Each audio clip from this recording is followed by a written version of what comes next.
Welcome to Samba Samba. Enjoy the video. You start with safety and identification. Shut power and open the panel, then verify the indicator wires by color and labeling. Use a multimeter to confirm no live voltage. Once confirmed, strip 1/4-inch insulation and tin the leads for a solid joint.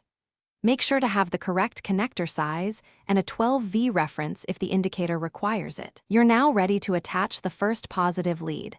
Secure it with a crimp and check continuity before proceeding.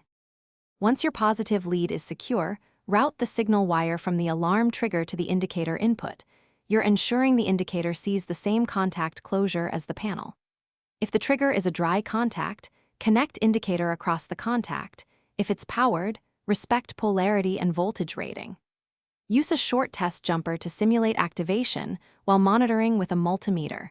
Adjust resistor or add a diode if the indicator needs current limiting. Make sure cable management, avoid strain on connection. You finish by tightening terminals, routing and securing wires, and replacing the cover, then restore power. Initiate a controlled alarm test. Trigger the sensor and watch the indicator for correct illumination and timing. Make sure brightness and flash rate match specifications. If it fails, first check supply voltage and continuity at the indicator. Next, verify the trigger contact configuration and polarity. If intermittent, recrimp or resolder joints, and consider adding a small capacitor or pull resistor to stabilize the signal. Thanks for watching. Consider subscribing if we helped you.